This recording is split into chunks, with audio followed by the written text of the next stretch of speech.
Check. Hello. Check. Hello. Check. I don't know how to, I'm not actually checking to see if it's...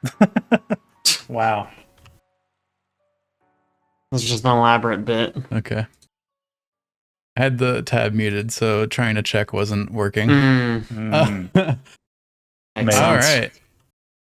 Welcome everybody back to the forecast, and I do mean 4 this time. Episode 214. We don't have a ton of topics today, but we are talking about Nintendo Switch 2. We are talking about Ubisoft. We are talking about a little bit of Marvel Rivals. And, you know, traditionally what we've been playing lately and all that kind of crap. Jesus Christ. This is a good opening. Yeah. Who are you? You like it? Mhm. I am Alex Khazan. Who is everybody else? I'm Caleb Juno. Wow, this is a rough start. We're all I'm thrown Chad off. McCausland. And I'm Jake. Better Kyle.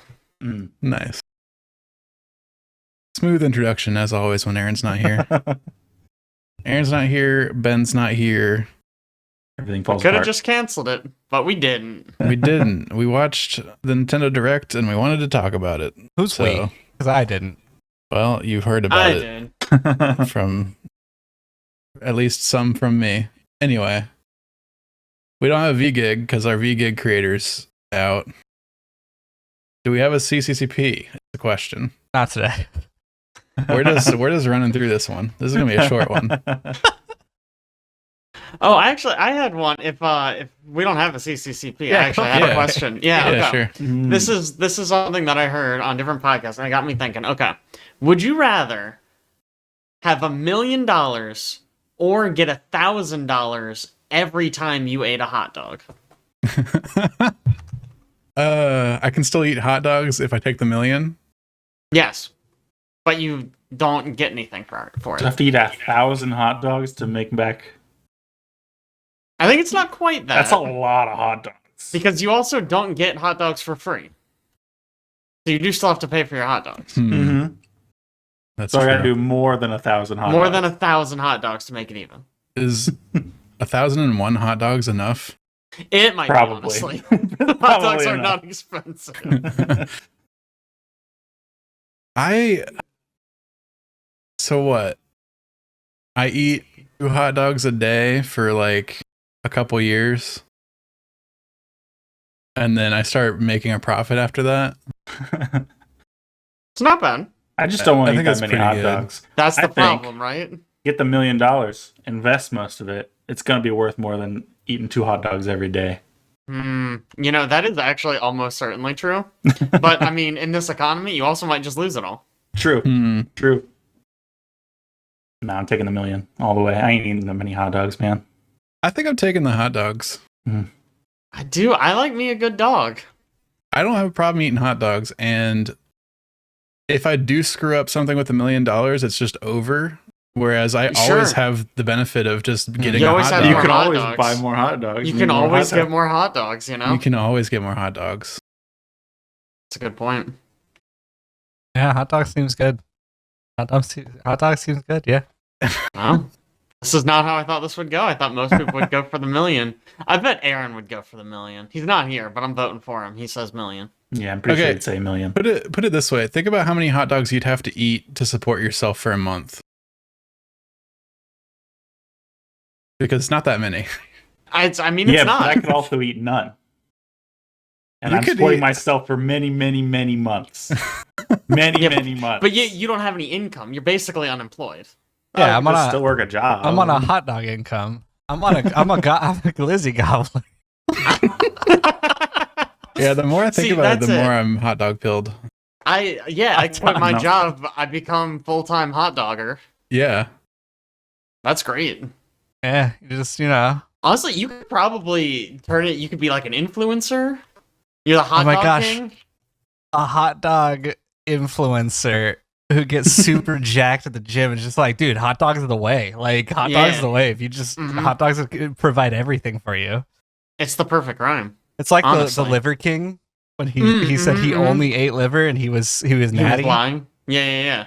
Which also this means as the hot dog king, you need to, bump yourself a little bit with some of that nice, good That's true. steroids. I mean, you'll have the money for it, is the nice thing. Yeah, exactly. Man.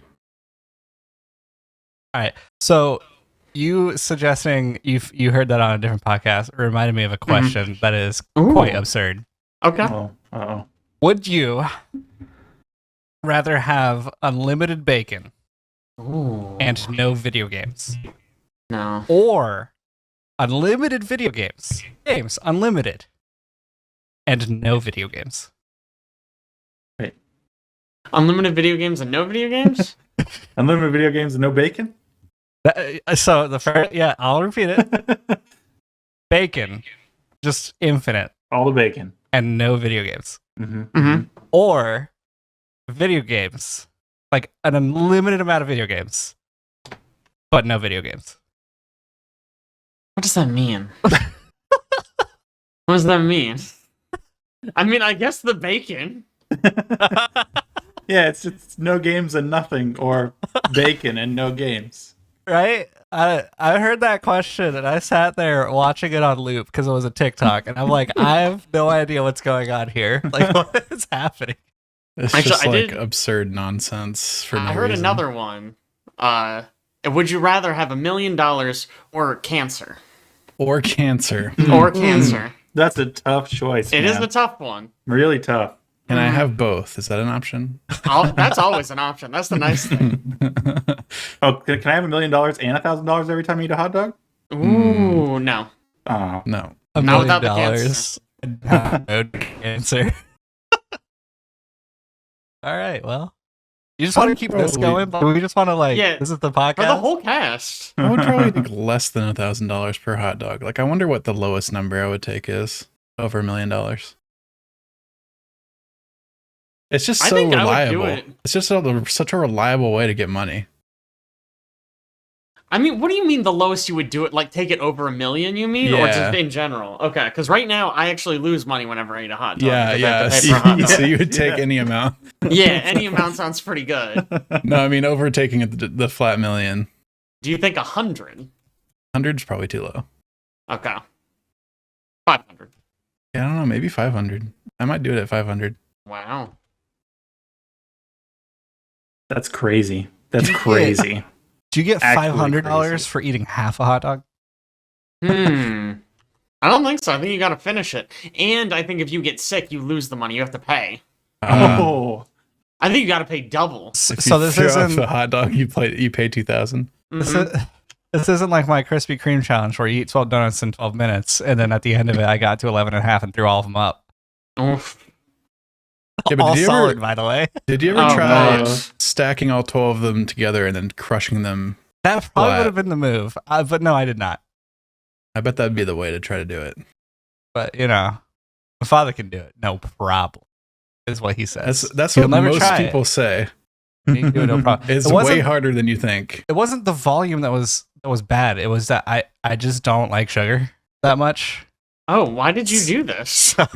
This is a terrible challenge for you. This is stupid college chat. You know what I mean? That's fair. So like at the 11th donut, I was like, wow, this sugar is really messing with my stomach. And then 11 and a half, I got it in there, and I was like, somebody give me a bag. They're like, okay, here we go. That makes sense. I mean, I also bobbed for live goldfish at Halloween, so this is stupid college chat. You know what I mean? Yeah. I was the winner of that one. Now, let me tell you, being the last person to go in that challenge, I should have been sick. There was a lot of snot flying around in that water.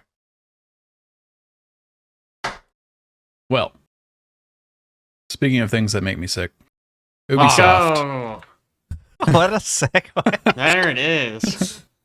Yeah. So I can ensure this one. So Ubisoft obviously just launched Assassin's Creed Shadows, and it's doing very well.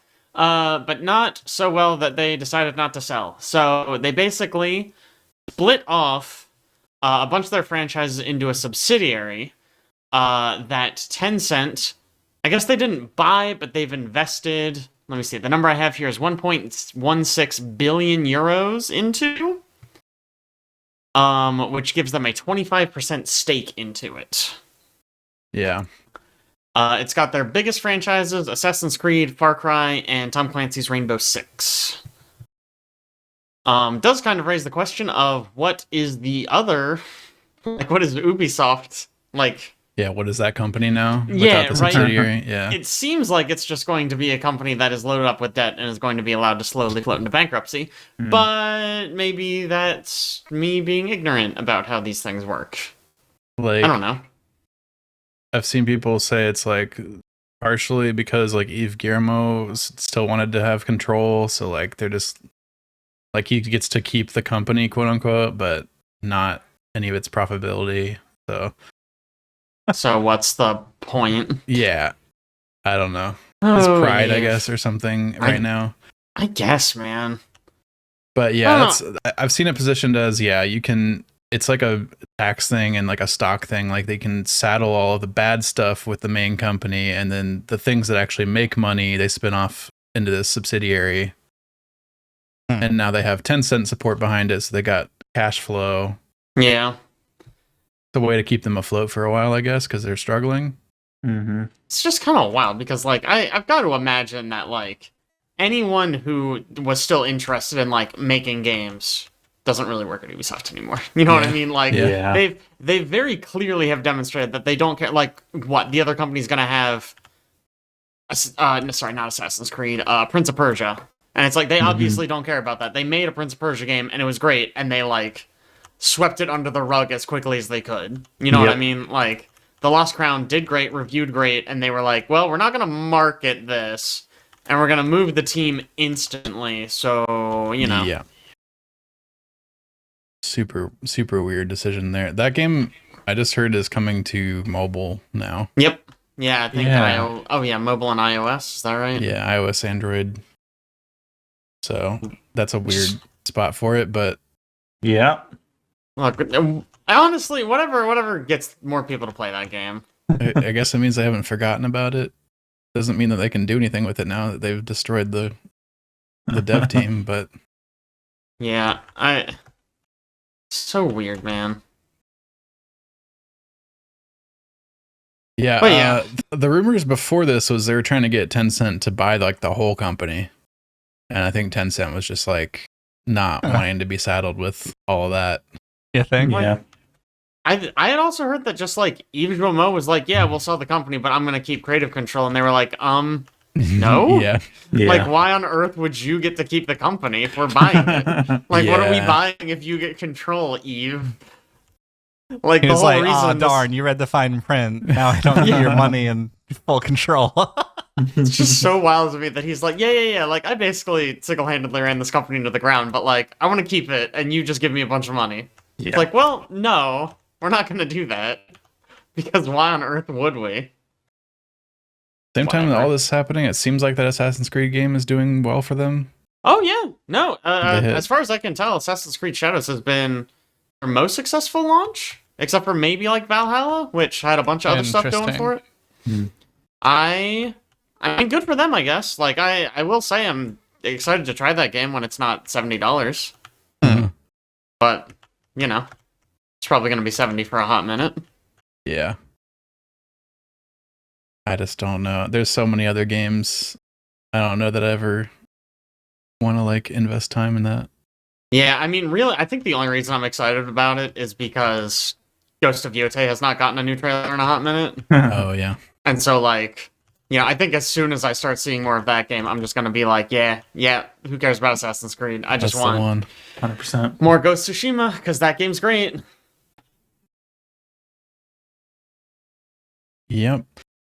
Who knows? I mean, it looks good. It's gotten pretty good reviews, Assassin's Creed Shadows, I mean. So, like I said, I'll probably get it when it hits, like, $20 or $30. I've seen some reviews talk about how, like, so there's, like, the two main characters that you flip between, and, like, the ninja girl is, like, really fun and, like, embodies, like, the Assassin's Creed formula, and then, like, the samurai guy is, like, just feels out of place.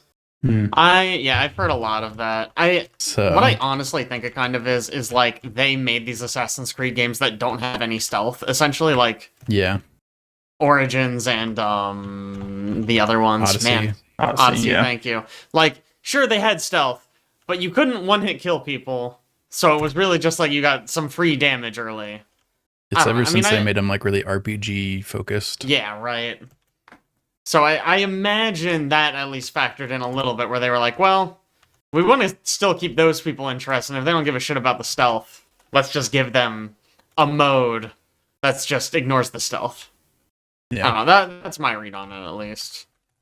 Maybe I'm probably not the best person to talk about it, because I have not played an Assassin's Creed game in ages. The other huge news that came out since last podcast, we finally got the Nintendo 2 Switch Direct. Nintendo 2 Switch. That's what they're calling it. Switch 2 Direct. Goodness gracious. Do we want to restart learned- the cast? Like, We Yeah, learned yeah, just all run it about back, the run it back, Switch run it 2. And all of us here did our due diligence and watched the Direct Yeah. and know how to discuss it. I'm no Owen. I don't really care about Nintendo, so you know. I mean, I can talk a little bit about this one at least. I'm probably the only other person who cares about Nintendo. They showed a bunch of stuff. The new Mario Kart looks good. I don't know. It's open world, which is... I don't know why you would do that, frankly. It's so $80 strange. good. Yeah, that's the other big news. $80. It's $80. $80. For fucking Mario Kart. I don't... Yeah. They're out of their fucking minds with that one. Like, That's I think crazy. they're bundling it with the Switch 2, so it's like most people probably aren't going to pay $80 for it. True. The bundle is $50 more than the console by itself, so it's a $50 game at that point. Yeah. So And it's like a sense. no-brainer. that makes sense to me, right? But why... we can talk about the price, because they also listed the price for the system at $450, which is kind of high. I think at least some of this is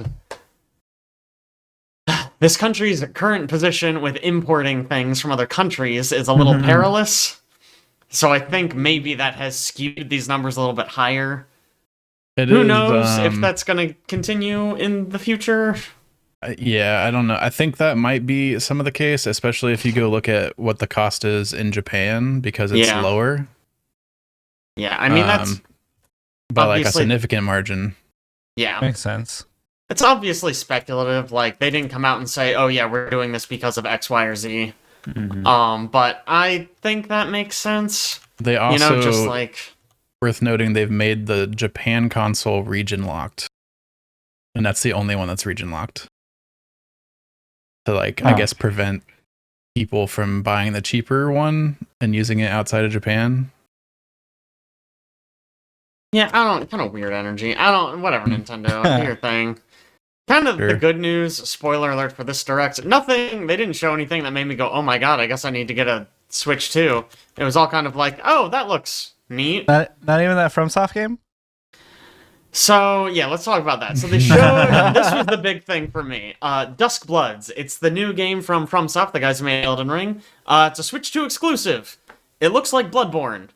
It looks like they basically said, okay, Sony's not going to greenlight Bloodborne 2. Fuck them then. We'll go to Nintendo and we'll make our new Bloodborne game.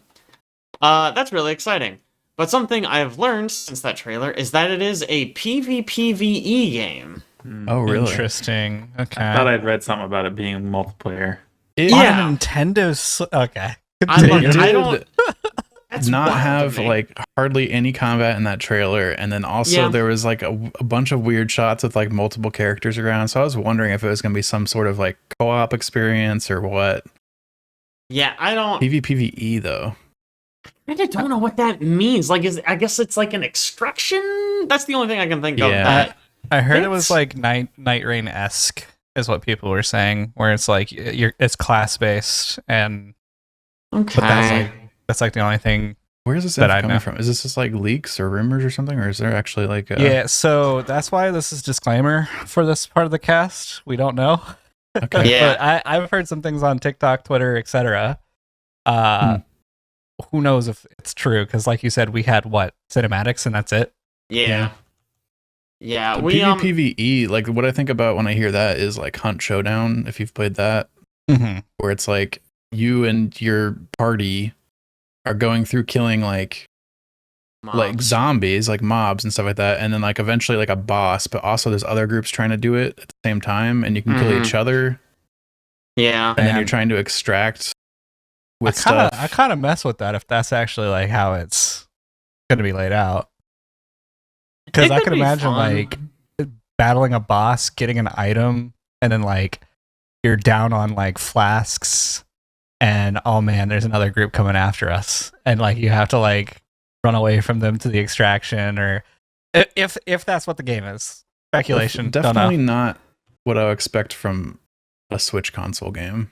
Yeah, that's kind of the other issue is like Nintendo's online. Like obviously it seems like they're putting a lot of effort into it this time, so maybe it'll be better.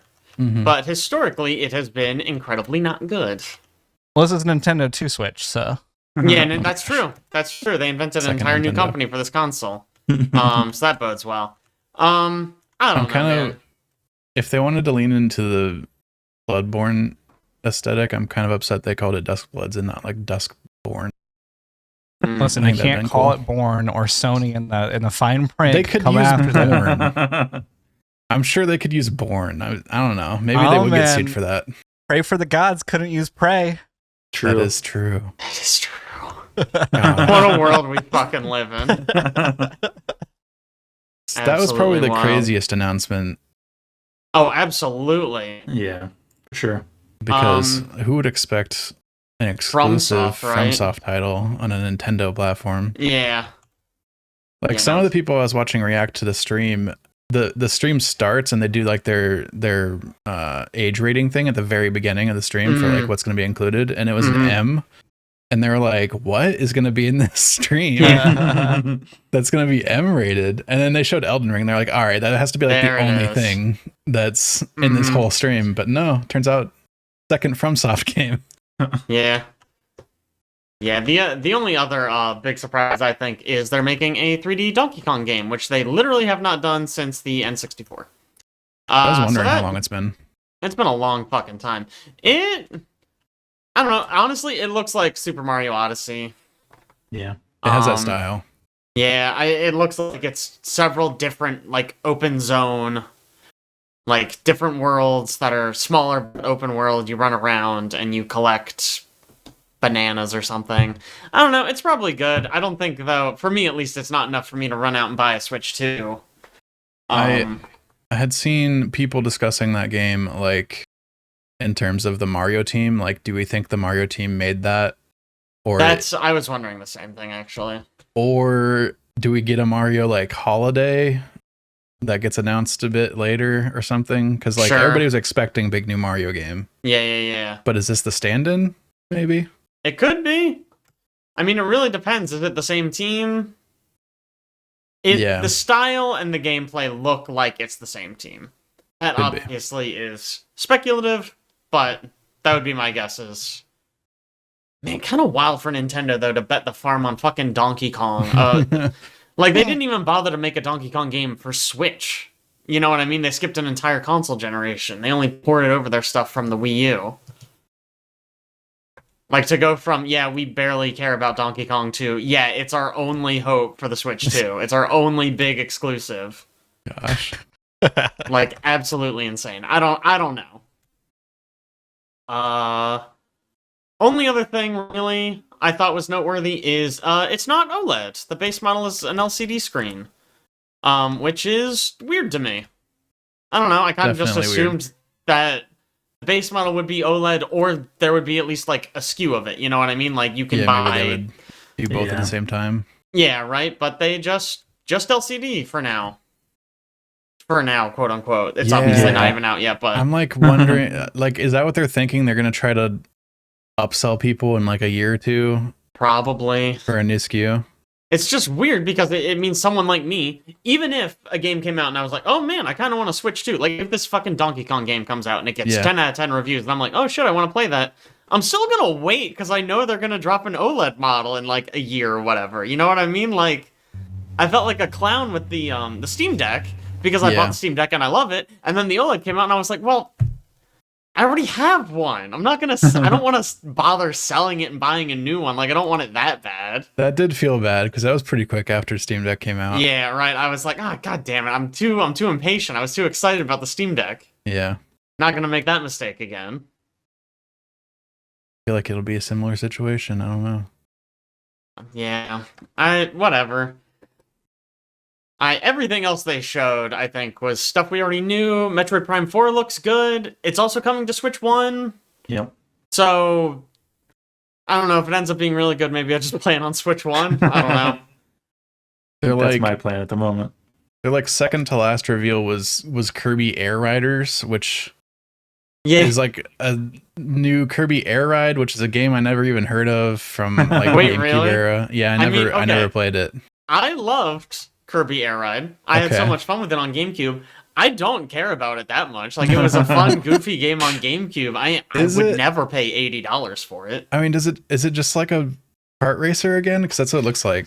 No, Kirby Air Ride was really weird. It basically, you had like an open world section, right? You would like load in with all your friends, and there would be this big open world, and you would drive around, and you would basically like find these different power-ups that would make your car faster, improve your acceleration, give you more weight, give you different power-ups. And then after a certain amount of time, it would throw you into an event. So it would be like, oh, this one's just a race. Or it would be like, oh, this is like a drag race where you just got to hit all these boosts and go as fast as you can. Or it would be like a battle where you got to like fight each other.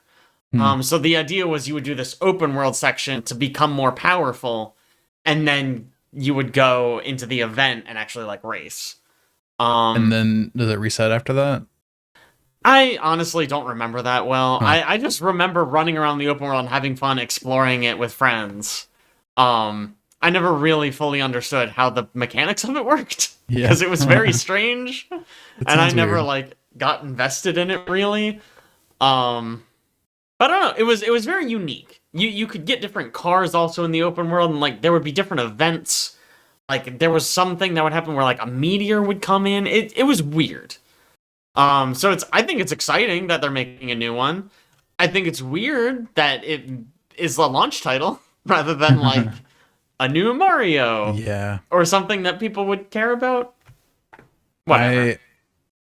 I think, especially with the way they presented it, I think the important part of this announcement was that the director is Masahiro Sakurai. Yes, for sure. Who, if you don't know, is a director behind Smash Brothers. So, yeah, and he has said publicly he doesn't want to do Smash Brothers anymore. So they're letting him do something else. Yeah. I honestly, when it started, I was like, "There's no way they're making a Kirby game. It's got to be a new Smash. They're making a new Smash for the new console."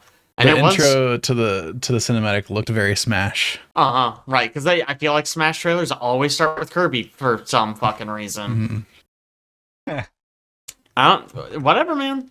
I mean, it's cool that they're doing weird shit. It's just like, I kind of figured for the Switch 2 launch, I kind of expected them to be like, new Mario, new Luigi's Mansion, new, Metroid 4, maybe even tease a new Zelda, get all of your big names out there. But it was just kind of like, yeah, we tricked FromSoft into giving us an exclusive. Yeah. I don't know. Here's a Donkey Kong game. Nobody's cared about Donkey Kong for like 10 years. Here's a new one. I don't know. Man, I was surprised there's not like a follow-up to Odyssey. Yeah, I suppose Odyssey maybe 2. It is just the Donkey Kong game, but yeah, the weird thing to me is just like, even me, someone who's excited about Donkey Kong, Odyssey 2 would have been like, well, shit, maybe I do need to buy a Switch 2. But like a Donkey Kong game, like, okay, whatever. Yeah, I still hold out hope that we might get Odyssey 2 or whatever the next Mario ends up being. I mean, like maybe this holiday or something. I certainly wouldn't count it out, but they're like holding that back for holiday hype. I feel like if you're gonna release it, if you're gonna at least tease it, this is the time. This is when all eyes are on the Switch 2 going, should I buy one of those? Yeah, I could also see. I could see the strategy of it's launching in the summer. This is our summer hype reel. Sure. We get closer to fall, they be like, hey, remember that new console we released a few months ago? We got new Mario coming out. It's holiday. Yeah. I don't know. Maybe. We'll Maybe. see. We will see. I don't know. We The also, price, yeah. Go ahead. speaking of like Metroid, we found out those controllers actually do have mouse support. You can use them like mice, and Metroid will have mouse controls, which is crazy. Yeah, I can't imagine a way I play the Switch 2 where the mouse makes any goddamn sense. Like, what do you do? Like on your lap or like on the couch next to you or something? Like what?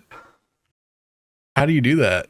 I'm gonna put it on my desk in front of me and play it. Yeah, right. Like Stand and use I my was mouse literally pad. thinking, I was like, I'm gonna have to put my the dock for it on my desk and hook it up to my computer monitor Yeah, and just play my Switch there. and then use your mouse pad Yeah, right. with like, your what? weird skinny mouse Yeah, to play I don't know, Metroid. man. Wild. I did see something that Nintendo said it'll work on your like pants leg, the mouse. Yeah, I imagine they have Solves to that try problem. to make that work somehow, but I can't imagine it being good. That's the problem, right? I It's like, wouldn't okay, think so. great, I can actually use the mouse, but this is way worse than any other solution, you know? Like, I'll just use an analog stick. Yeah. Like, obviously, I prefer a mouse for a first-person game, but, like, it's also single player. Mm-hmm. I don't need to be that precise with it. Speaking of controllers, I did see there was a ask the designers thing or something, ask the developer, where they asked a bunch of questions about the Switch 2 stuff, and they were talking about the Joy-Cons and asking how they've been improved or enhanced, and there is no mention of drift from the developers whatsoever. They didn't. People bring it are up a at all, huh? little worried it's going to have the same issue. Yeah, I imagine they would have called it out in the presentation. You would if they think had so. if they had like Hall effect sticks, Mm-hmm. that would have been a bullet point. I also though wonder if they're like, just don't fucking remind people that we fucked everything up. Like, just don't fucking say the word drift. People are gonna remember anyway. That I mean, it's seems like true. a bad strategy. You're not The wrong. new feature on that controller is there's a new C button, which we discovered means chat, because Interesting. they invented Discord for Nintendo Switch. I mean, didn't they? I think they actually partnered with Discord, didn't they? To develop this? I don't think they mentioned them in the presentation. If They that's didn't mention them. other information, it's clearly not just Discord. It looks very much like Discord, so I wouldn't be surprised if they worked with them. Yeah, that... I feel like that was news like a year ago or something, that they were working with Discord. I could be misremembering that, though. Because like PlayStation 5, you can just sign into your Discord account and like connect to existing servers and like talk to people that are on PC and stuff. Yeah, I mean... It's pretty cool. Seems like the obvious move, right? Like, we're dog shit at this, and there are companies who are really good at it. Hey, just build us an app. Like, just develop our thing, and we'll just integrate with you. I don't know. Nintendo seems like it's closed off to just their system though. Yeah, I mean, that's such a Nintendo thing, though, right? Like, Yeah, very much so. whatever. At least they are trying to do online stuff. Yep. You know, Finally. like Like 2 than just- generations late. Yeah, I mean, yeah, it's definitely too late to make a fucking difference, but at least they're, you know, trying. It does not look like they actually worked with Discord, Okay. as far as I can tell. Okay. And like the interface and everything looks so much like a Discord chat room. It's weird. And you can put a camera in there, and they do cute things like putting your face in a bubble next to your character in Mario Party and stuff like that. It's kind of an interesting idea. I doubt I would ever use it. Yeah, no. I don't think that's something I would ever make use of. I feel like it's gonna you're gonna have people with background noise on there constantly with a microphone like that. So in the presentation, they showed like somebody running a blender behind the guy talking on the microphone, and it like cuts the noise out. So they're using some sort of like AI to isolate speaking voices. I do think they use NVIDIA chips, right? So it's probably just like RTX voice. Probably. Yeah, I mean, The thing for me, and there must be people who aren't like this, but if I want to play a game online, why in the fuck am I buying a Switch? You know what I mean? Like, literally any other option is better. Yeah. If I want to play stuff online. Like, I'm sure there are people who, like, the Switch is their only console. You know, people, Splatooners, are probably like, nah, dude, it's a serious online console, but, like... It's the Mario Kart. Mario Kart is their highest selling property, I'm pretty sure. I mean, I guess. And it's like primarily a multiplayer game. Yeah. I don't know. It's another one where I'm like I like Mario Kart as much as the next guy, but I could never imagine being like, I want to play Mario Kart so bad that I'm gonna go online to play against people I don't fucking know. Yeah. Like half the joy of Mario Kart is like having your buddies over and having like a beer to play Mario Kart, and it's like, it's Mario Kart. Even if you're terrible at Mario Kart, you're fine at Mario Kart. It's not like, it's not that complicated. You can still do okay. Well, as I've discovered in Extra Life competitions and things like that, there are people that take that game very seriously. Well, that's true. Was there an Extra Life for Mario Kart? I think it was one of the online ones we did a few years ago. And I just got smoked immediately.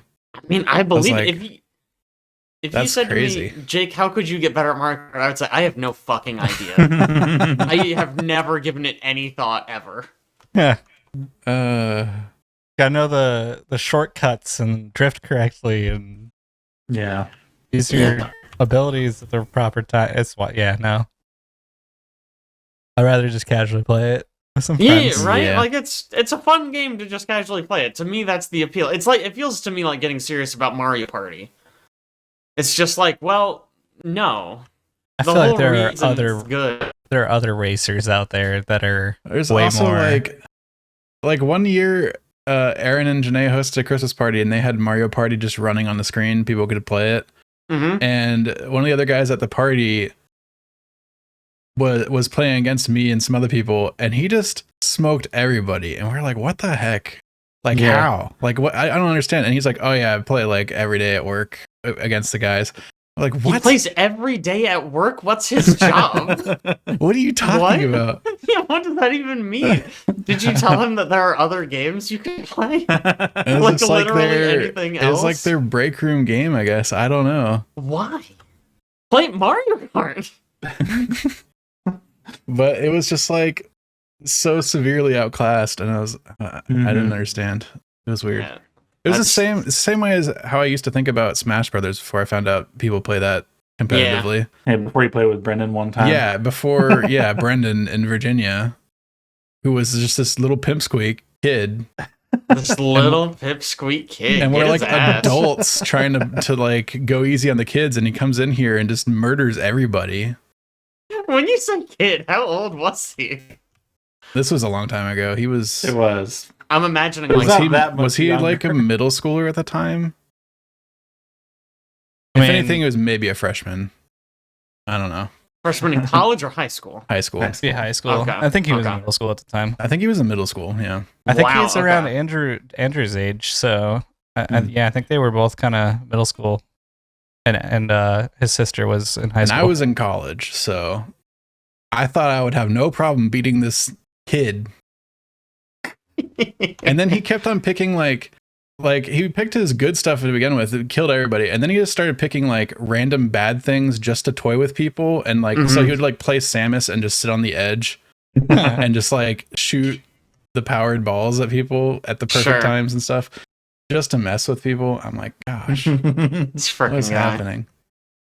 The only other thing I wanted to comment about this presentation is probably the craziest thing that they announced. They announced this dumb advertisement for their system that is like, find out about how the Switch 2 works and walk around and like examine the different parts. And then they get to the end of this thing and they're like, this is a paid digital download. Yeah. And I'm like, what do you mean it's a paid digital download? What? Yeah, it has big Astro's Playroom vibes. So I 100% assumed it was like Astro's Playroom, where it would come for free installed on your Switch 2. But I have since learned that it is in fact paid. which is crazy because who would pay for that? Who would buy that? I don't understand. Why would they think that they can charge for it? I mean, honestly, I think the only answer is the same reason they think they can charge $80 for Mario Kart. It's because they're Nintendo. It kind of lines up with all the other decisions, like the no OLED, the $80 Mario Kart. Yeah. It just seems like they're... People will buy it because Nintendo's the only one kind of... Well, we're Nintendo. Not really the only one anymore. People will buy it. Yeah.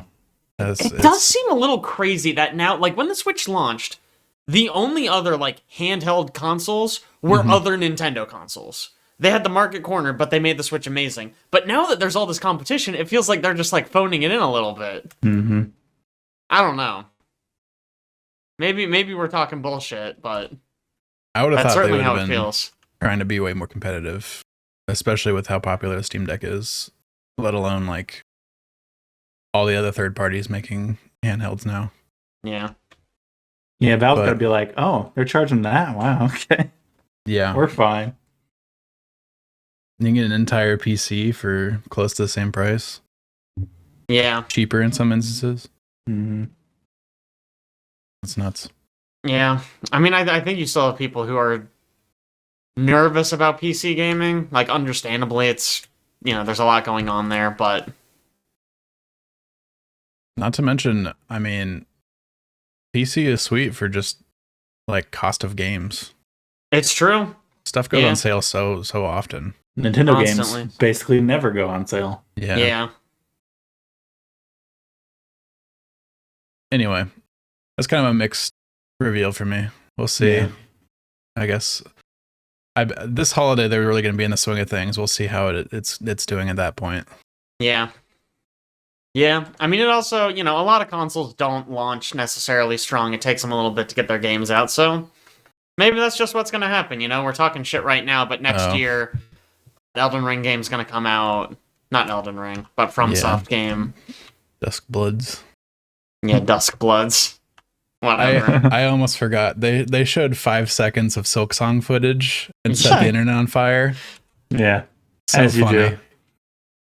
So funny. 5 seconds of Silksong with the 2025 date splattered on it. It says 2025 next to it. It does. Oh my gosh.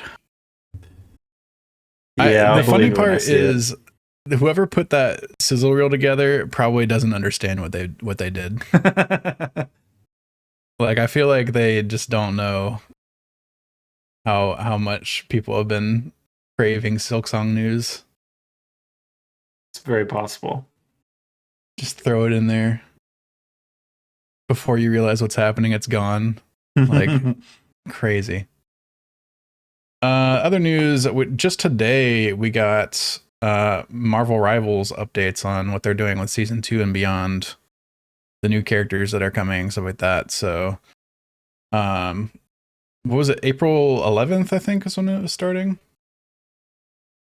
I didn't pull this up before I started moving into this topic. Before you start talking about it, that's April good. 11th, Season 2 is starting. And that will come with the launch of Emma Frost, a new Vanguard character. They also revealed halfway through the season, we'll get Ultron, who I think is leaked to be support. Interesting. Yeah, not what I would have thought for him, but I'm always excited to get cool supports. Yeah. We need more supports anyways. So. We do. Yeah. We need more Vanguard supports, so it's a good thing that they're giving us both of this. Yeah, they gave us 2 DPS in the first season. Yep. Yep. So they're a whole season without a new DPS would be nice. That'd be cool. Yeah. They announced some additional changes coming in the future. They said that they wanted to keep things exciting, and they noticed like some fall off in the game, so they wanted to speed up the rate at which they're making changes. So starting with Season 3, they're reducing season lengths to 2 months instead of 3. It's crazy. And they said they're still doing 2 characters per season, one at the start and one halfway. So we're gonna get a new character every month, presumably, starting with Season 3. I feel like another reason why they're speeding up the seasons is because of the way they have ranked, and they refuse to switch or tweak it. Yeah. Which is basically whoever's been playing ranked right now, it has been inflated, and people that shouldn't be in like Grandmaster or Celestial have like reached there because of how long it is. And basically, as long as you get a 45% win rate, you still go up. Yeah. Instead of it being like 50% is where it plateaus. So, people have been very upset about that, especially because the community for some reason was outraged by at 1.5 they were going to do a rank reset, and they're like, no, what the heck. Mm-hmm. I did notice when people got mad about the mid-season rank reset and they decided not to do it, they said that they were going to do 6 ranks at the start of the season down. Mm-hmm.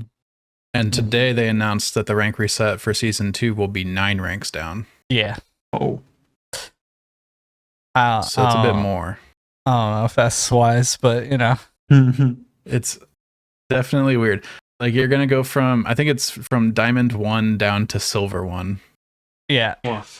A diamond person in the silver lobbies is just going to be terrible. Just a way to get people keep people playing, right? Yeah, it gives you the ramp. You want to climb back up. Gives you the ramp to climb again. Yeah. You know what? You know what keeps people playing? Placement matches. Just give me placement matches. Let me get. Oh, I ended up in plat. I gotta climb. Cool. All right, I'll do it. But like it'll make it to where like the diamonds aren't with the silvers. So they're also dropping the requirements for picks and bans from diamond lobbies down to gold lobbies. That's good. Yeah, which I think is a great change. Yeah, probably a good call. Wolverine will just never be played again. They are making ranked progression based off of performance rather than win-loss, which is kind of cool. I don't know how they're really tweaking that, but apparently you're going to lose less if you did good on your team and lost.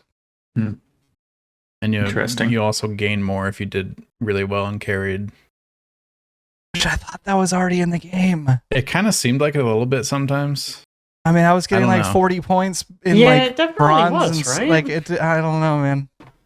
Yeah, they definitely have a mechanic to get people out when you do well, and we've definitely finished games and been like, "Oh, I leveled up," and it's like, "Oh, that's weird." I'm still like 100 shy, even though we've been in all the same games. Weird. So maybe it'll be even more so now. I don't know. Could be. Anything else? They announced new team ups, which all look kind of cool. Got a crazy new Scarlet Witch one with Doctor Strange, where he's like summoning little mini portals around her and chaos energies shooting out of them. They got rid of one of Namor's team up with Luna Snow. Yeah, they moved him to the Hulk team up. Yeah. He has a gamma powered buddy now. It's weird. Interesting. I feel like it doesn't fit him being in the Hulk it one. Seems like a weird place. Like, at least Luna Snow was like, oh, cold water. Got it. Yeah. I think Dive is going to be stronger now because I feel like Luna would get banned so that Namor wasn't picked because, Namor's not the greatest without the ice buddy. The slow on the ice buddy was so good. Yeah, I think too good. I think that's why they got rid of it, is they were like, this is the only thing keeping him going, and it's not fun for him, and it's really oppressive for everyone else. They got rid of kind of the more annoying ones, because they also got rid of Winter Soldier not having infinite ammo. Yeah. Ammo overload. Punisher can still do it, but Winter Soldier doesn't, which makes... Yeah, I feel like Winter Soldier was the really annoying one. Apparently, with the Scarlet Witch Bucky combo, people are saying that he got buffed, so I don't know what's going on there. What's the Scarlet Witch Bucky combo? I hadn't had time to actually look into it, but just on Twitter and TikTok, people are like, "Oh, so Bucky's getting a buff this season."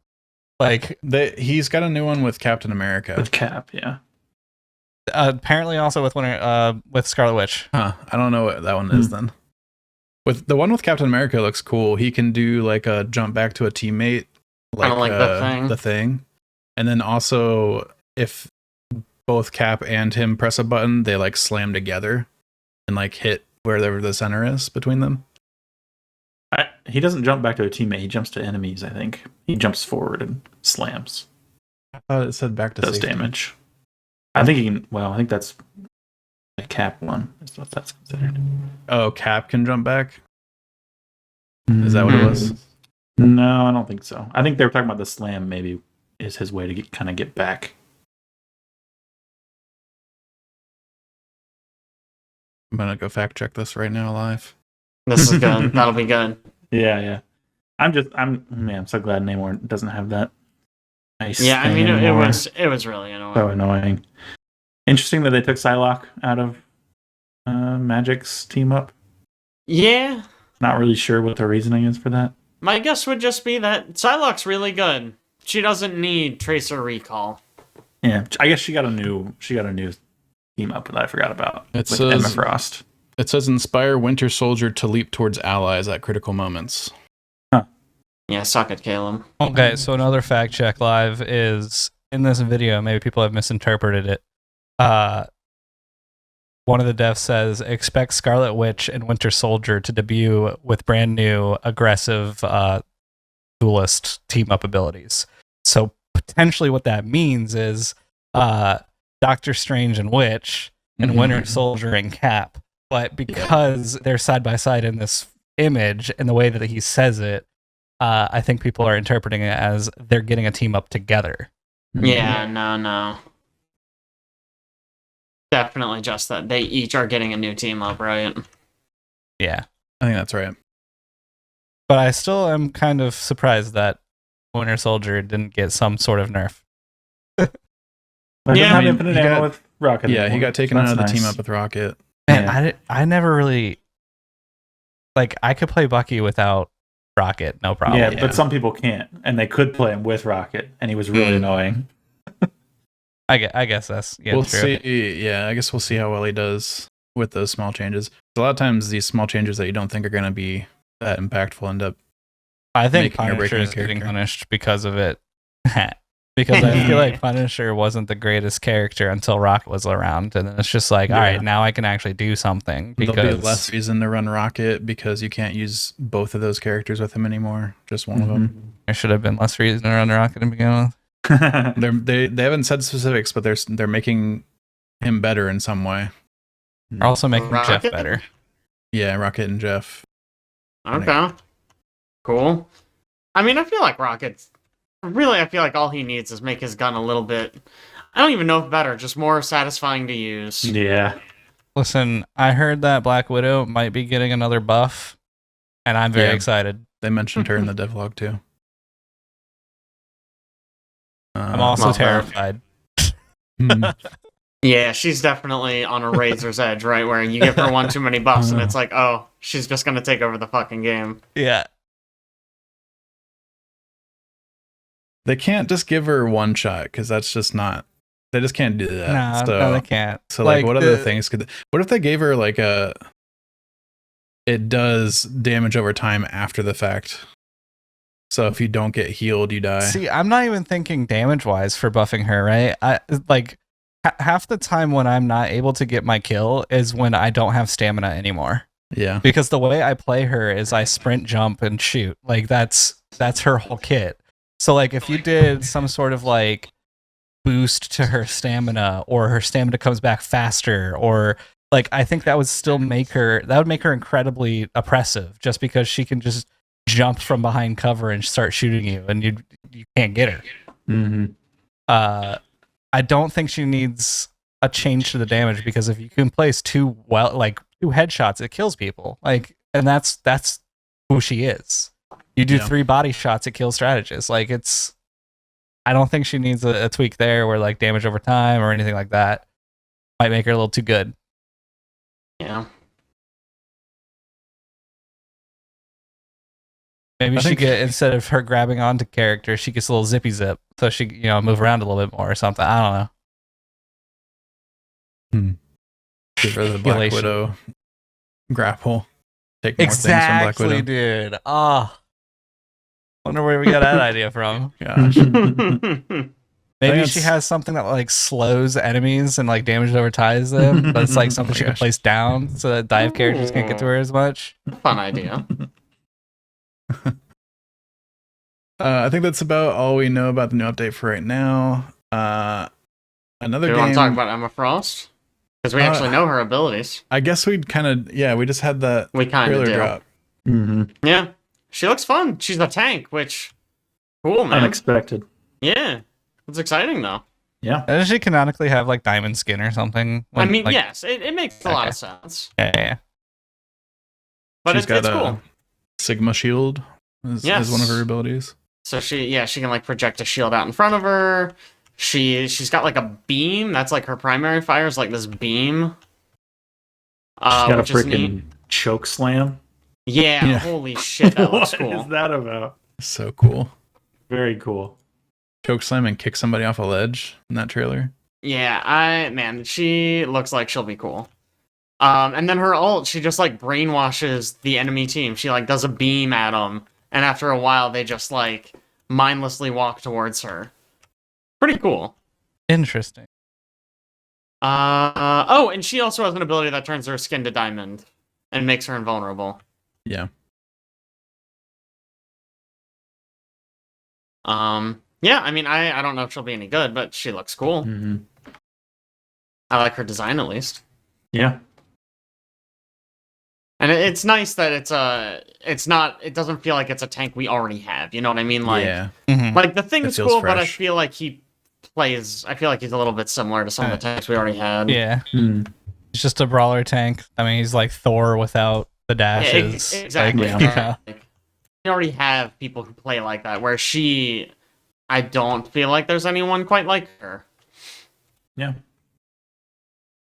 Bring some fresh mechanics to the Vanguard lineup. Yeah, and I'm very excited to see what they do with Ultron, because I bet they do the same thing where he's kind of out there. I mean, Vanguard is definitely the class that I'm like least excited to play in that game right now. Yeah. It has like the least amount of characters that I think are cool or fun to play. Yeah. So, man, Ultron's gonna almost certainly be a flyer. He'll be the first healer flyer, first support flyer. Yeah. Could be. You wanna fly as support? That seems like a bad idea. I don't know. It'll be interesting. You use it to find. I mean, as a flyer, usually you have to be in vision of the enemy to do damage to them, but as a flyer support, you don't. Yeah, you could probably take a very safe position. You can just hide. True. And I guess it's instead of choosing like a duelist to be anti-dive, you could choose Ultron to be anti-dive. Yeah, and get away from freaking magic. Just get away from anybody that's ground-based. Gosh. Yeah. It's true. I don't know. That could be. I'm excited to see what they do with him. Yeah, I'm sure he's going to be very unique. I think that about covers all the stuff that we had in that game right now. I think so, yeah. I think so. We did get Warzone updates that are out now, actually. Yeah, so I mean, there's quite a bit of Call of Duty news actually, but to kind of just keep it concise and brief, Verdansk came back with it. Original Warzone map, right? Yeah, the OG Warzone, like the one that came out in 2019, 2020 time. They built it from the ground up, and there's like different lighting and stuff like that, but it all looks like really, really good.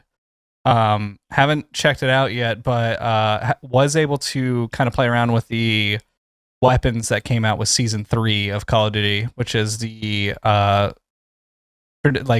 back in Modern Warfare 2019, there was the Kilo, the AMAX, and the HDR. So those were 3 guns that came back, and we had a conversion kit, which basically just means that you can put an attachment on a weapon and it changes the weapon. And so now we have the Grau, which is another fan favorite gun. So 4 guns kind of came back from the 2019 era into Black Ops 6, and it'll be in the Warzone map. So the meta's kind of switching up there. They added a couple things that I thought was kind of neat. Already they had Boot Camp in the game, which basically was a small 44-player kind of mini royale, but there was only like 4 teams inside of it. mixed with a bunch of bots, a bunch of AI. So right. it's for people to kind of test out guns, kind of get used to what a battle royale is, and kind of intro into the game. And there was like step-by-step kind of challenges that you had to go through, like use a kill streak or use a buy station. It kind of tutorialized how to play the battle royale. Something they came out with in this update is Warzone casual mode, which is going to be 100. It's still that 150 player count, but a good portion, I think 28 real players, and the rest are going to be bots, and it's on a bigger map. So you can go from that boot camp where it's mini royale into a big map to where you can kind of feel the flow of what a big map will be, and then you can kind of work your way into what Warzone actually is, where it's just all real people, no bots. So I thought that was pretty cool, just because currently I've just been playing a lot of boot camp with my father and a couple of his buddies. But Warzone Casual seems like a good place for the stepping stone of what's next for them. We get first place quite often in boot camp, and so I'd be curious to see the competition with 28 players instead of just the what was it for? It's like 12 players that are in the boot camp lobbies. Also with that, I mean, there's still the event going on where there's double XP, so you can level up the meta weapons pretty quickly going into this. And yeah, it just seems like from what I've been reading on Reddit for the first time in a while, people are kind of happy about the updates. I guess everything kind of feels into what Warzone 1 was, but there's still kind of the Black Ops twist on it, like the omnidirection movement's still in. But they tweaked a couple things to where it's not like super, super fast. Like I was pretty much comparing the movement speed in Black Ops right now to Hyperscape almost. It was insane. Like somebody slides in the door and they're already like 90% through the room by the time you see them. Like it's crazy. But they reduced a bunch of those movements to kind of bring it back to the heart of like what Warzone 1 used to be. But they're still keeping it in, so like you can still slide backwards and stuff like that. But yeah, I mean it seems cool. I'll be excited to test out and see what Verdansk is all about. Nice. I guess is it time? It's time. I forgot that I needed a button to do the thing. Oh no. That's right. This is first glitch in the podcast. Everything's been going really smoothly so far. Oh, it's not even open. Whatever. It's time for WHYBPL, guys. I'm not doing the screen. WHYBPL. Not doing the screen. Oh my god. Don't worry, we'll edit it in and post. Just do the screen whenever you get it open. Whenever I get it, okay. Yeah, just wait until someone's talking and then do it. Yeah, it's perfect. Yeah. Oh. WHYBPL. Unbelievable. WHYBPL. Also, don't think I did just like cut to that and cut back. It didn't like fade for some reason. Anyway, yeah, we've been playing games, I suppose. You suppose? Right. Unfortunately, Aaron's not here to talk about Khazan, so I guess me and Caleb will have to do that for him. But yeah, I guess yeah. What have you been playing, Caleb? I mean, I've pretty much only been playing First Berserker Khazan. The first Berserker. Yeah, came out last week sometime, I think. It is a hardcore action role-playing game. It's a Souls-like. Not a Souls-like. It's a Souls-like. How dare you? They will say it's not a Souls-like. It's a Souls-like. And it is a very, very competent one, I would say.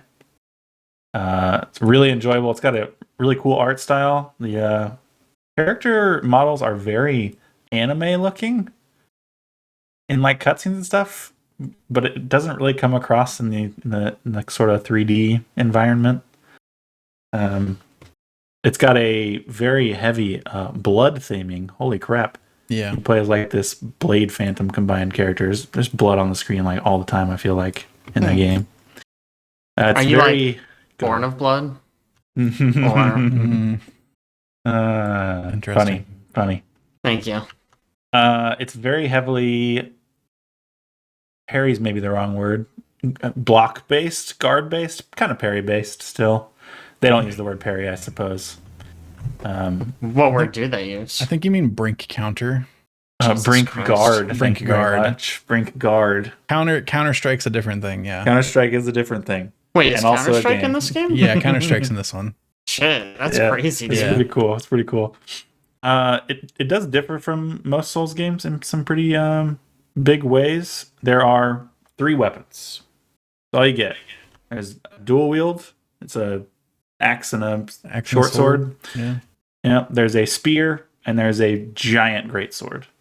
And those are your only options. You do find different versions of them, which have just different stats, different bonuses, even set bonuses with your equipment, which is kind of cool. And each one has its own skill tree, pretty in-depth skill tree, I would say. And you can swap those skills out at any time. So if you're going up against some boss who you're having a lot of trouble with the greatsword, you can just swap something else, change all your skills out, and try it out with different build. I'm kind of into that. You cannot change your stats, your attributes as easily. There is an item that lets you reset them all. You can respec in this game. Fairly common. Can or can't? You can. Confirm. Okay. And it doesn't take forever either. Yeah. You can do it fairly early. Well, that's good. Yeah. So the stats, like the weapons have proficiencies, which is why it's important. So even though you can respec all the skills in the weapons to a different weapon if you wanted to, your proficiency is going to be probably in like strength or whatever else you're using. So if you switch from greatsword to spear, you're going to be doing a lot less damage, unless you respec. Each weapon, so there's 3 stats. There's strength, willpower, and proficiency for damage, 3 damage stats. And each weapon has 2 scalings, 1 high scaling and 1 low scaling stat. And they're different for each of them. It's like Neo 2. Oh, okay, yeah. Technically, Neo 2 has 3, but same idea. A lot of Neo in this game, actually. The more I heard about it, the more I was like, oh, it sounds like Neo. But cool, go on. The mission setup is very Neo. Just a bunch of main missions and a bunch of side missions that open up afterwards where you go back to the same place, but explore it slightly differently with slightly different enemies and stuff. Like remixes on bosses and stuff like that in the side missions.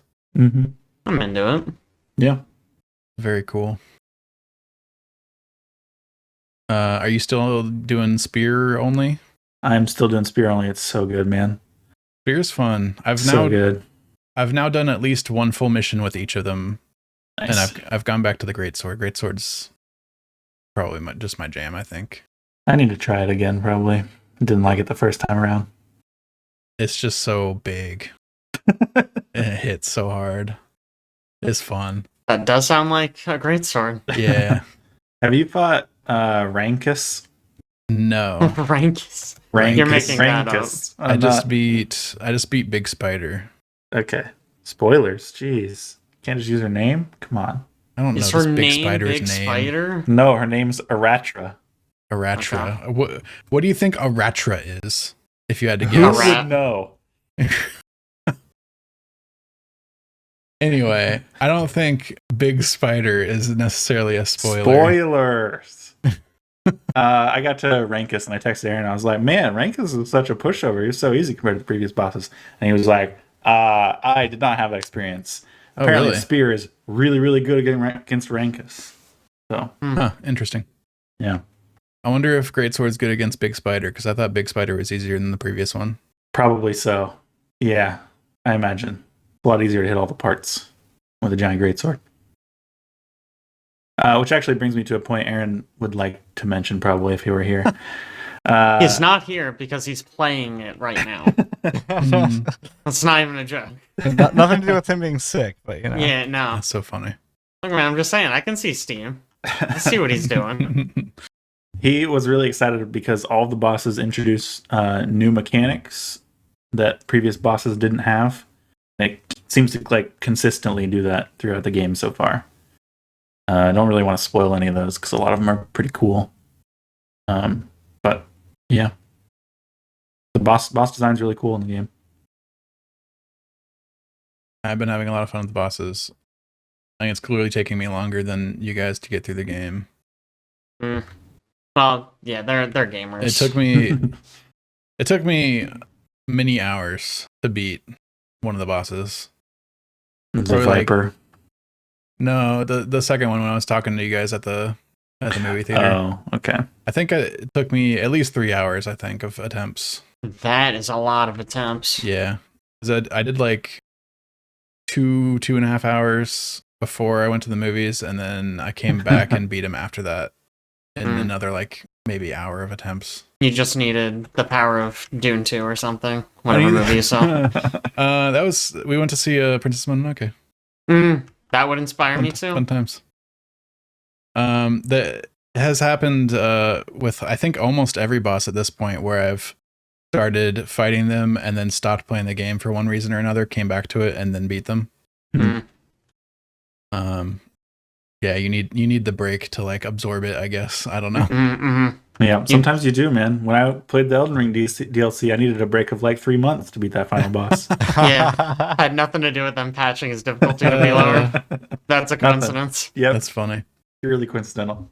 The thing I wanted to mention about this game is I think the combat is just like incredibly tightly tuned, and it feels extremely nice to just press any button, especially the parry. Buttons. Parry feels so nice. Also, I don't know what their deal with parrying is, but there's like 4 distinct ways to parry in the game, and they do different things. Yeah, but they're all parries. One of them is like a tree you can just not put any points into if you feel like it. Yeah. The greatsword has a unique way to parry that the other weapons don't. Huh. Like, and it does different stuff. It has like moves the bosses do that you're not going to be able to block, where it does like the thing where it puts up like a red symbol or whatever on the screen. Sure. A lot of games do that. Yeah. And that's where Counter-Strike comes in. You can Counter-Strike those. A whole game? And yeah. If you time it precisely, it feels super good. Yeah, you pause the boss fight and you play a round of Counter-Strike. And if you win, you counter the move. That sounds pretty hard. The best offer, dude. The Counter-Strike is very satisfying to pull off. It's super satisfying. It's super impactful because it instantly stuns the boss no matter what's going on, and you can get some free attacks in. When's the last time you guys played Neo 2? Neo 2 has a move that is exactly like that. Yeah, it does. Yeah, I enjoy this game much more than I did Neo 2. Why? I just think the combat's more enjoyable and less overwhelming. I think Neo 2, you have so many options. Too many options. Okay. Yeah. You don't have to worry about stances. Ugh. Sure. There is like you look at the skill tree for a weapon and you start putting tons of points in it and you feel like, oh man, there's so many things I can do. But then when you put it all into practice, it doesn't feel overwhelming. Mm-hmm. And I am actually using like all the different parts that I've invested into. It's very satisfying. Yeah, the combat is also just incredibly satisfying. More so than Neo, I would say. Okay. I'm very curious to try it out. It sounds like fun. It's also got, I haven't gotten too much into this, but it's got a little bit of Monster Hunter, where you can go back and farm bosses for crafting materials, and then you use them at a blacksmith to like make sets and stuff. Weird. So you have to kill a boss several times? Yeah, you can. If you want to like complete a set or for the set bonuses. Weird. Okay. Interesting. And you can like from the menu you can teleport to any like what are they called? Bonfire, sure. That you've unlocked in any of the missions. So it's really easy to just go back to the one in front of different bosses and just like fight the boss again if you want to. Interesting. I mean, that's a cool idea. Yeah. Oh, it has also one nice quality of life feature I think more Souls games maybe should have. If you're fighting a boss, when you die in the boss fight, it gives you essentially souls, the upgrade material, based on how well you did in the boss fight. So you can still level up despite the fact that you're slamming your head against this boss over and over instead of going to farm somewhere else. Oh, so like even if you... I don't think I followed you. So even if you lose, you get some souls? Is that what you're saying? Yeah. Yeah.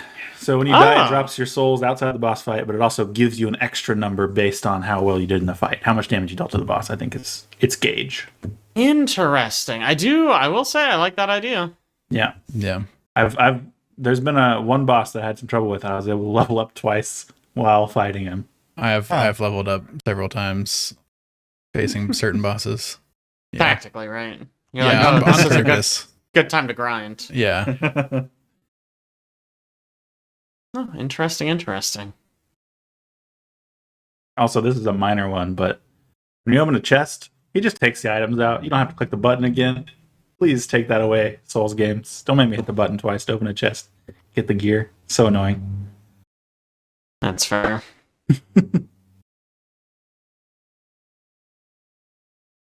Everything's pretty quick in this game. Looting. Not being bosses, apparently. Just like sprint past stuff and slam the interact button. Yeah, I guess so. Everything besides me beating bosses is quick in this game. It's okay. You'll learn to play video games someday. Maybe Brendan can teach you. I think I've been cruising through this game. I feel like I'll probably finish it. I don't foresee stopping yet. At least I haven't. Even with like taking hours to beat a boss, I haven't got to the point where I feel frustrated yet. So I'll probably end up finishing this game, which means I will have finished 2 Souls games that are not FromSoft and none of the FromSoft games. Unbelievable. I think this game is like 40 hours. It is a long fucking game. Yeah. Anyway, Jake, what have you been playing? Not a whole lot. Honestly, I haven't played a whole lot new lately. The only game I wanted to talk about is this new game I picked up called What the Car. If you've heard of the game What the Golf. Yeah. Yeah, this is the same guys made a new game, but now you're a car instead of golfing. It's just like a little comedic game. It's level-based. You're a little car, and your goal is to make it to the end of the level. Kind of the twist is that every level has like a goofy gimmick. So there was one where I was going, and so I was a car and I had legs. So instead of driving on wheels, I'm like running. And then the next level is a car with too many legs.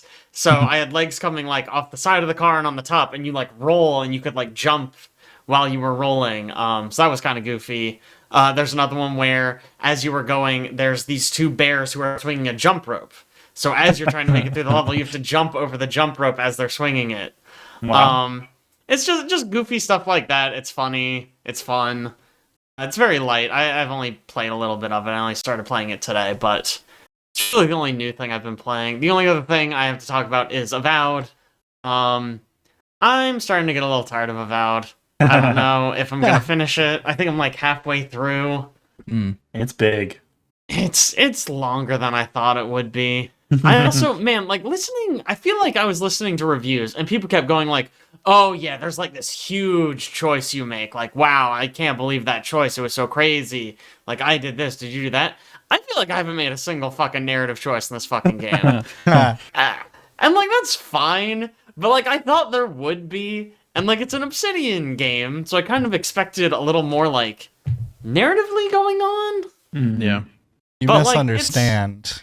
It's you picking up the controller to play it. I mean, that's the choice. That's the choice. Maybe.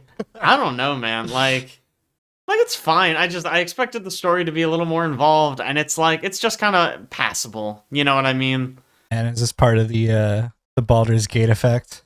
It could be. Maybe this would have hit different before then. But even like it's not even like, you know, like Mass Effect is sort of where I feel like it's aiming, and I don't think it quite hits those heights either.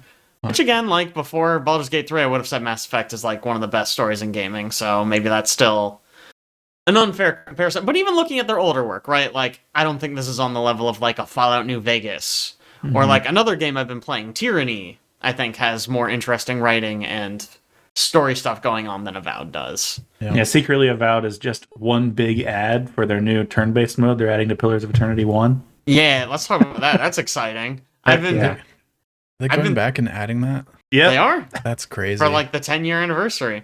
Yep. Pretty cool. Nuts. I'm very excited to finally go back and play those games. I played like a third maybe of Pillars of Eternity 2. So actually going back and playing the first one is pretty exciting, especially now that thanks to Avowed, I feel like I know the world a little bit. Like I think I talked about this before, but CRPGs can be hard for me to get into just because they're usually very dense. And I feel like a lot of CRPGs do not do a good job of like presenting their world in a digestible way. It's usually just like, here's the entire history of this fictional world. Yeah. And we're not going to explain like what is important for you to know versus what is like completely irrelevant. Yeah, right. Just something we put in because we thought it would be fun. Mm-hmm. But yeah, that's kind of it for me. I have so many things I want to play. Like I want to play this freaking Khazan Zerker game, just so I can tell you guys that it's just Neo 2 but worse. Wow. Did you finish Neo 2? No, too long. Too long. Everything's too long. It is. I need shorter games. I would like shorter games, honestly. Real problem. Mm-hmm. Chad, what are you playing? Speaking of long games, I've been playing a little bit of Final Fantasy XIV. One of the longest games. Yeah, how many expansions exist for that game? Oh man, what is there? Realm Reborn is the first game, so it's not really an expansion. Then there's Heaven's Sword, Stormblood, Shadowbringers, Endwalker, Dawntrail. Did I miss one? Okay, I think that's it. Yeah, and then of course there's like there's a whole story that takes an abundance of time to play through at each of those, and then there's the after story patches that happen that adds more story. So like for instance, if you do like a Realm Reborn, you're on like 1, and then you get to after a Realm Reborn, you're on 1.1, 1.2, 1.3. Yeah. But yeah, I mean, to get through the first story for me, I think I ended around 190 hours. Oh my god. Yeah. Are you sure you didn't leave it open, or was that all playing? I mean, there was a bunch of not just story, but like the process of getting through the storyline, that's where I ended up. Yeah. Yeah, so I picked it back up because I was like halfway through Shadowbringers, which, full transparency, this game has not interested me like ever, really. Like I like every other MMO, and for some reason this game has been so difficult to get into. So I actually like because I want to play with Caitlin, my wife. I have like done story skips or like character boosts, or I've tried to make it to where it's like streamlined and as fast as possible to get to a position to actually play. I will say, going through Shadowbringers, the story has been enjoyable.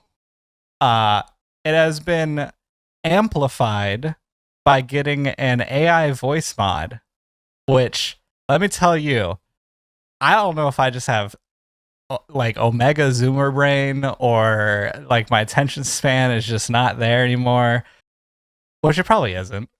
But trying to read everything, because you have to go here, read this, go there, read this, and then, this one's voice acted finally. Okay, go here, read this, go here. It's like having the AI talk to me, and like I can just like look at my phone while I watch quote unquote cutscenes. Has made following the story so much easier. So I think that might be part of why I have been having a good time with Shadowbringers so far. Also, something just kind of clicked with the rotation of the character that I'm playing, and it might be because Reaper was added later, so lower levels didn't have the skills unlocked for the full rotation, but now I'm kind of seeing the full rotation, which is kind of fun to do all the damage and stuff. It's crazy to me that they added Reaper. I didn't think they had the rights to that. I thought that was like a blue thing, but that's pretty cool. Yeah. Is Death Blossom still busted? Yeah. Yeah, actually. Throw your guns away when you reload them. But yeah, I've been doing that kind of towards the end of the night, and I've been playing Warzone with my father for the beginnings because they get off early. Gross. Who gets off early? Nice. Embarrassing. What have I been playing lately? Obviously, like Khazan. But also before I started Khazan, I managed to finally finish Final Fantasy VII Rebirth. So You hadn't finished it. I had not finished it. Long game. It's a long game. I mean, I know it's long. Believe me, as someone who did not finish it, I know it's long. So I pretty much mainlined this game. I did a little bit of side content to unlock a couple of materia that I just wanted for my build. So I kind of started to experience like how that stuff would work, and it is so optional. Like you can just straight go through the main story in this game. You stay leveled up enough that it's fine. There's just like so much extra stuff in this game that's crazy that you can just do if you don't have other games you want to play, I guess. Yeah. You want to spend 200 hours platinuming it, It still took me like 65 hours to get through this game. Wow. Basically going through the cinematic story the whole time with like minimal side content. This third of an old game. Yeah. Yeah. Yep. Yikes. What's that? Was it like status? So maybe, I mean, obviously I've not finished the game, but I feel like the reason a lot of people really like this game is because of the side content. So I'm curious if you felt like that was a good way to experience the game. I think it's a great way to experience the game. Okay. I really liked just getting into the story, and like the pacing of the storyline I think is better than the first game, and there's more of it. So it's just like you just get to like go do cool stuff constantly. You're going to new areas all the time. There is one section where you go back to an area you've already been in, and I was like, are we going to do that sewer thing again? But really it was just like kind of like a short section. So well, thank goodness for that. You go back to the golden saucer an extra time, and I was like, do we really have to be back here again? But it was not that bad. I mean, I think I remember that part from the first game, or the original game, I should say. Oh yeah. Yeah. So that's not too surprising, but yeah, like not as much pacing problems as the first game. Lots of cool story events happening. The production value is just kind of like out of this world, like cutscene wise, and like voice acting and everything. Like it's crazy. Yeah, and I don't really feel like I missed out on a ton not doing the side content. I know there's probably, if I did it, there's probably a bunch of stuff there that's just like extra tidbits of lore and kind of all this other stuff. But did you at least do Queen's Blood, or? You kind of have to in the beginning a few times, and then there's like an arc on a boat where you have to do it. After that, I skipped it. Wow. Okay, so it sounds like you basically didn't finish the game. Is that fair to say? Rolled credits, let's say. I think it's still just an incredible game. I think I had very minimal issues with this one. The ending was confusing. I'm kind of upset about how confusing the ending was. But besides that, I gotta grip you for the next game, dude. I guess. I haven't played the first game. Can we just also spoil it? I don't know. I wasn't sure if we should go into spoilers or not. I don't think Caleb cares, and I played the original. Yeah. So I am fine with spoiling it.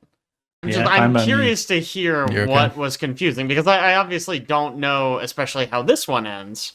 But I know enough Final Fantasy VII to have some guesses about what would be confusing. So, I mean, there's the infamous character death from the first original game. Tifa. They kind of end... Yeah, Tifa. Absolutely. They kind of end this game just after that event. Okay. So she does die, though. Yeah, but like, it is super unclear when it happens that she is dead.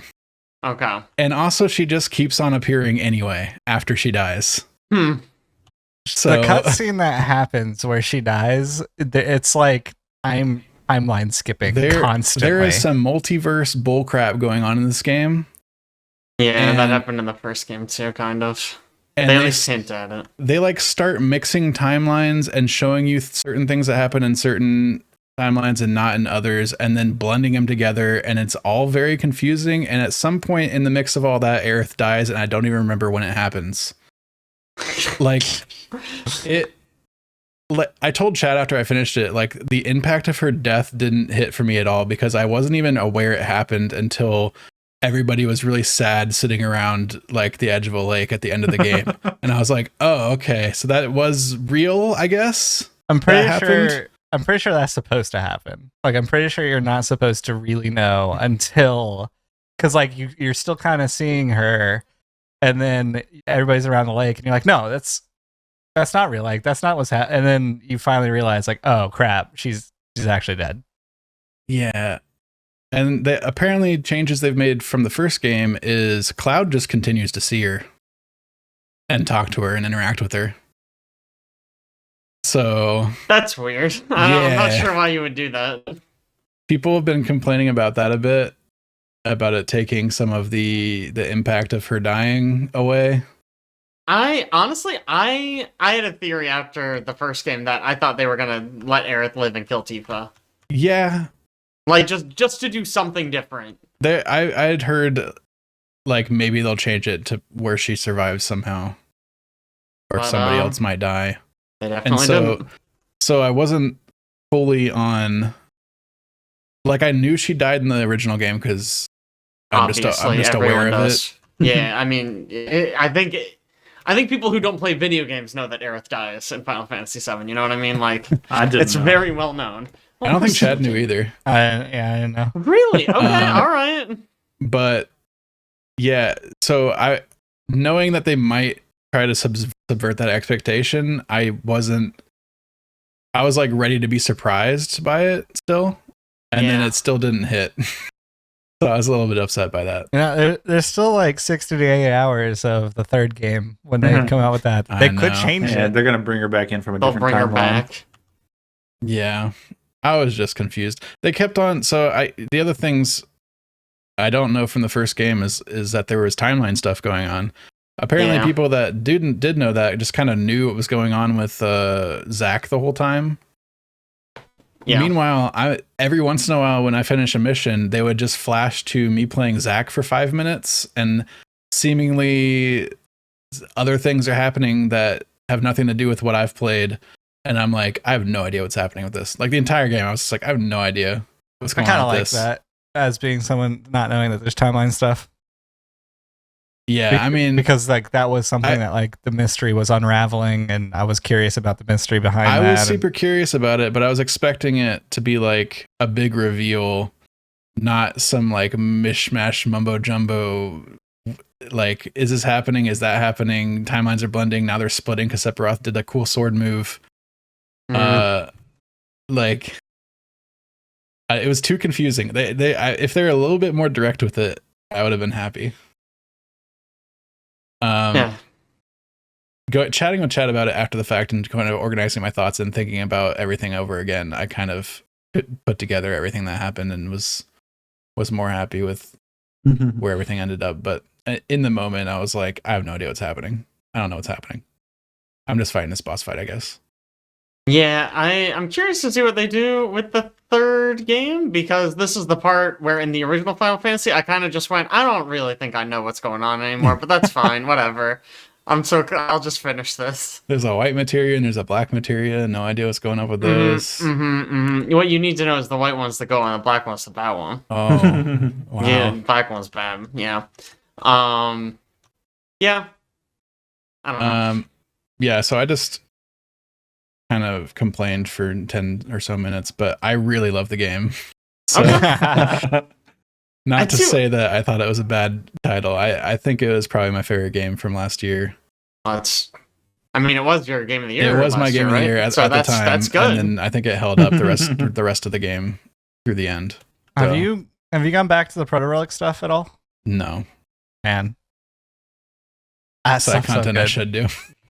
I really think, you know how like in 16 there's some boss fights that are like the DLC or whatever that you said was like really, really good? Yeah. I think the Proto Relic stuff is like on that level. Like the whole Proto Relic quest line and then opening up the island and like going there and doing those specific fights is like really, really cool. All right, before we move on, I just have one question, because it's something I was curious about. They do this whole idea of, like, there's all these different timelines and blah, blah, blah, blah, blah, this crazy stuff's happening. But, like, in the first game, they don't really do anything with it. They kind of just, like, introduce the idea. And then in this game, if Aerith dies, it sounds like they didn't really do anything with it again. Is that fair to say, or is that misrepresenting it? I don't think I know enough yet. Okay. Yeah. You don't know enough yet. What do you mean? You finished the game. I know, but like, what's the payoff gonna be from this stuff? Right. You're saying there's not a payoff in this game. That is Not exactly really. what There I'm might asking. be in a third. Okay. Okay. Yeah. Kind of hate that. I just feel like, for me, if they were, I always thought the whole point of doing this timeline switching thing is so that way you could subvert Aerith dying, because that to me is the biggest thing Final Fantasy VII is known for. So if you're gonna subvert anything, it should be that. Yeah. I think just from remembering back when I played it, and going through that segment of the timeline skips and the final fight and stuff like that, I think it's hinted at that we're trying to keep Aerith alive. Bad job. But at the same time, I think Aerith is trying to keep the OG, like the world that we've been playing through, that world alive, because she knows ultimately all of the other worlds are going to die. And like, Sure. I think that's hinted at, that basically like there's only one timeline that can exist. Like you play through a section at the end where you like spend time with Aerith in a town where everybody knows the world's ending and they've all accepted it. Hmm. And everybody's just spending like their last days together in bliss before it all goes away. Hot. And and like that, and then like when she dies, she gets like stabbed or whatever. Or whatever. And I swear it happened so fast I don't even know if she got stabbed. She's like It on was the an ground, off-screen stab for sure. she's like bleeding out, blood everywhere, but then also it fades into her being completely fine and like being with you still, and then fades back into her bleeding out. And I'm like, I don't. Well, it's because it flashes. So one flash is like Cloud blocking the sword. Another flash is like her just getting stabbed. Another flash is like this Cloud blocked the sword, but she still got stabbed. And another flash is like she's on the ground bleeding. Another flash is like she's fine because Cloud's blocked. You know, she's off to the side now. And Cloud's blocked. It was crazy. There's so many flashes. So I wouldn't be surprised if in the third one they like switch timelines and she's okay or something. I don't know. How mad would people be though if they switched it and they're like, Aerith's live? Yeah, right. Like, I don't know. It sounds very weird to me. Obviously, I've not played it, so I'm just kind of judging without fully experiencing it. But it sounds weird. I kind of, like I said, I kind of assumed this is where they would pay all that stuff off. Nope. Weird. Nope. They're saving it. I'm pretty sure it's like someone explained that the only reason why Cloud is able to see Aerith is because of the Mako poisoning. The degradation. And so like she's part of the live stream or whatever, and like he's like can tap into that because of there's no avoiding the degradation. They say that a lot. Man, yeah, you guys ain't ready for what's coming. I'm ready. I'm ready for all the confusion. Good. That's good. I wasn't mad about this ending. The only thing I was mad about is there wasn't the other game yet. Yeah, I wonder when that's gonna come out. Probably like 2028, dude. Can you imagine if they just didn't make it?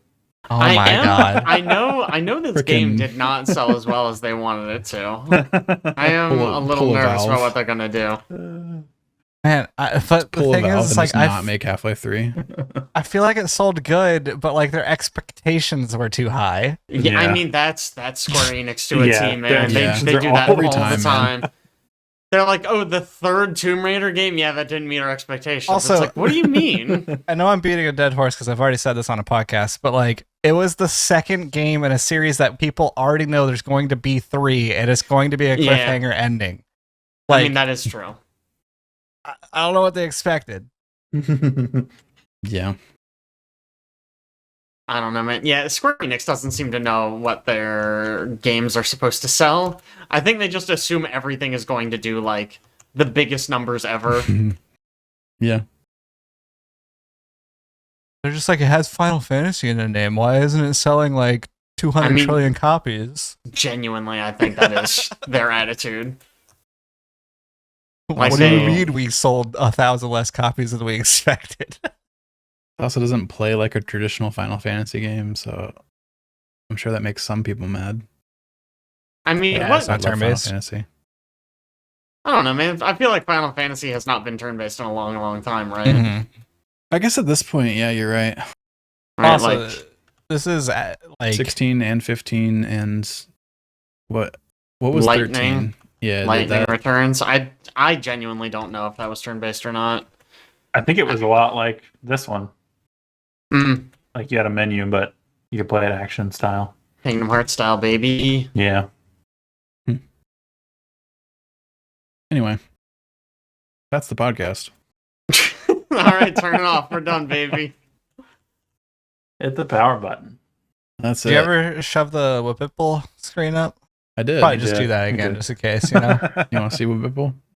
Wow. WHYBPL! Let's run it back. Run it back, boys. Kev, what have you been playing? I don't know why it's doing the wrong transition. I hate it. It sucks. It's like Neo 2, but if it was shitty.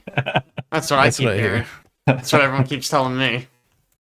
It just makes me want to play more Neo 2, actually, that you say it's so much Neo like 2 is really fun. Doesn't make me want to play more Neo 2. No? I liked Neo 2, but I got exhausted by it pretty fast, I think. Chad and I started to play a co-op. I think that'd be fun to go back to that. Yeah. Okay. Podcast over. Okay, bye-bye. The end. We're done. Go to work, everyone. I'm gonna shut it down Cover somehow. back on. Oh my gosh. Alright, well, thank you everybody for tuning in, and we'll see you guys next time.